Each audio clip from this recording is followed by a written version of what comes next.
avoidant individuals seem so unwilling, perhaps even unable to embrace real commitment. Indeed, this very reflection brings us to the title of our discussion: Why Avoidant People Are So Afraid of Commitment. You'll note that I didn't mince words. Some, especially those more anxious by nature, may even applaud that directness. Finally, someone calling it fear. Others, particularly those leaning toward avoidance themselves, may bristle. Fear? Surely not. Yet here we are, perched at the crossroads of romantic strife, standoffish hearts, and the curious complexities of human attachment. And so, we gather to puzzle out the inner workings of avoidant people, the ones whose calm aloofness belies a swirl of hidden apprehensions. What lies behind their stoic facade? Let us peer behind that curtain. Underneath the independence, the measured glances, or the polite but distant laughter. Why precisely do they so often resist that deeper bond called commitment, even while seeming fearless in other arenas, from business ventures to adrenaline-fueled escapades? Let us begin with a universal portrait of avoidance. Many who appear to recoil from romantic closeness are not necessarily cold or heartless. In fact, you might find them quite generous with their time in certain contexts. Dedicated to starting a new company, forging a path in extreme sports, or championing philanthropic causes that demand strenuous labor. When it comes to the realm of emotional depth, however, they shy away as though it were a fortress bristling with archers. So the question arises, why is it that the same person who invests thousands of hours and millions of dollars in a venture can't bear the notion of merging their life with someone who cares for them? Is it truly fear, or is it just a preference for endless freedom? The short answer, it is indeed fear, though an avoidant person may well contest that. Fear of what? Fear of losing independence. Fear of being swallowed by someone else's needs.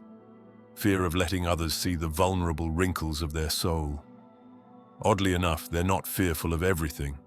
Many are valiantly unafraid of dizzying heights or cutthroat deals, but mention vulnerability, emotional intimacy, or long-term commitment, and you'll see them drift away, as though a quiet alarm inside warns, too risky, too uncertain.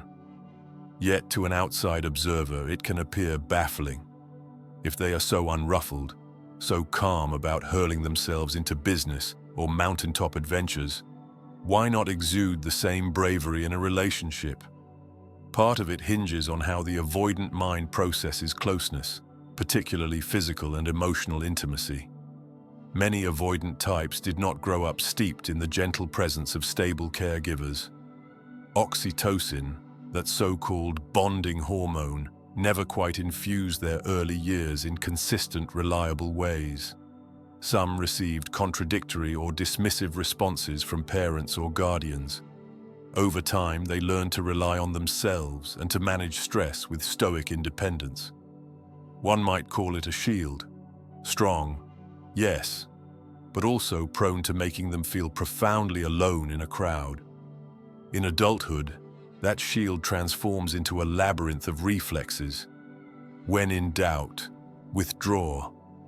Emotions become something to manage, or better yet, to quell. Past experiences often reinforce the notion that letting people in leads to disappointment.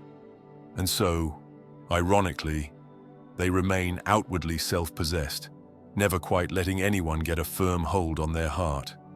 Then you meet them, and they are the epitome of calm, telling you, "I'm not afraid of anything." Meanwhile, if we measured their cortisol levels, let us imagine a sly little swab for scientific intrigue, we might see the truth. A system on perpetual alert, like a fortress garrison that never sleeps. Avoidant types live with this subtle, unrelenting stress, which to them feels ordinary. Isn't everyone hyper-alert? They ask, not realizing that some folks navigate the world with a calmer baseline, more open to trust. Now you'll see why they might balk at forever with a partner. It seems like a one-way ticket to unending pressure, an expectation to bare one's soul every waking minute.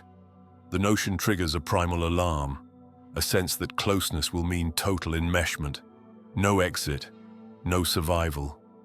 Why take that chance, they wonder, when I can keep my independence, my comfortable solitude? As if that weren't enough, many avoidants inadvertently attract partners with anxious dispositions, folks who are eager to bond deeply, and thus mount an army of questions, demands, or even criticisms when the avoidant tries to slip away for a moment's peace. The avoidant's worst fears are confirmed each time that partner exclaims, "You never open up," or "You're making me feel lonely," or "You must not care about me." This dynamic hardens the avoidant's shield. Yes, and here it is, proving that closeness is indeed a cage. To truly understand how high the stakes are, it helps to note that avoidance is often not limited to romance. It seeps into every region of life, from friendships they never quite nurture, to deep talks with family members that never happen. There might be a sister who wonders if her avoidant brother cares about her at all, given his scarce phone calls, or his polite but shallow small talk at holiday gatherings. Or you'll find a friend who, after years, still doesn't know an avoidant person's innermost hopes or regrets. They keep the world at arm's length. So, if their closest family and friends remain uncertain of what truly stirs in their heart, imagine the trembling that arises when someone whispers, "Let's get serious in love. Let's share a future together." It can be tempting to label them as cold or unloving. Yet consider that beneath their protective shell lies a child once bruised by repeated letdowns, or taught that vulnerability was a trap best avoided. Their psyche crafted an elegant solution. The best way to avoid heartbreak is never to hope too much, never to commit too deeply, never to latch onto an outside presence that might vanish or betray them. Think of it as a trauma response, shaped not by choice, but by survival instincts. And so, from the outside, it looks like fear of commitment, which indeed it is. But that fear flows from a deeper well than mere whim. If you gently pry open the door to their perspective, you'll discover they have finely honed skills at scanning for potential pitfalls. They gather data, so to speak, on how likely someone is to become clingy or emotionally messy. As soon as they sniff out overdependence or unpredictable drama, they quietly slip back, reinforcing their own convictions that closeness is dangerous. Meanwhile, if by some chance they meet a partner who is calm, measured, and empathic, someone offering a secure foundation, there is hope. Yet they'll still experience massive hesitation, because the unknown of authentic trust can feel more terrifying than any glimmer of risk they've faced in business or extreme sports. They can see the cost-benefit analysis of a new entrepreneurial endeavor, but the intangible leaps of faith required for a long-term relationship unsettle them in ways no mere corporate contract does. One might ask, can they be coaxed out of this fortress? Absolutely, but never through aggression, blame, or catapulting one's entire emotional weight onto them in a single barrage. If you manage to approach them with clarity, with calm logic, and with respect for their autonomy, they may begin to lower their guard. Present them with thoughtful reasoning, how a supportive, stable relationship can enhance both partners' well-being, might even boost physical health and success. Show them, too, that your emotional expression is not a frantic demand for them to fix you, but an honest sharing of how you feel. In that environment, they may find it safer to lean in, to test small measures of closeness at first, and gradually to let themselves trust. Still, it won't be an instant transformation, nor is it guaranteed. For many, the old patterns are so ingrained that it may take months, even years, of incremental steps. It can begin by letting them express their viewpoint plainly. I don't see the upside of commitment. Instead of retorting with, "You don't love me," or "You're so cold," you might respond with genuine curiosity. "Fair enough. Let's talk about that. I don't want you to feel you're losing yourself. I want us both to be okay." This approach can open up a brand new dialogue. It teaches them, perhaps for the first time, that not all talk of partnership must be frantic or condemning.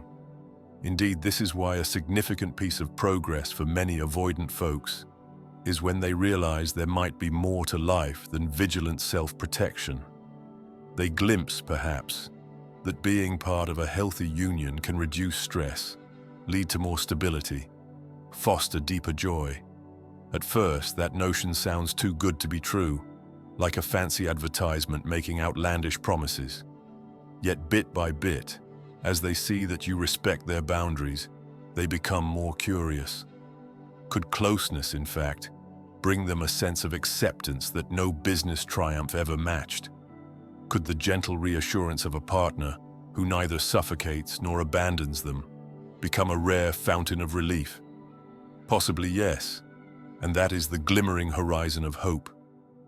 Of course, these are but the broad strokes. In everyday life, they might still frown at talk of forever or balk at the phrase emotional intimacy.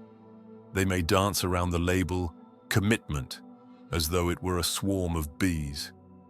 But watch carefully, and you'll see them tentatively agreeing to deeper conversations, letting you in just a little more than before.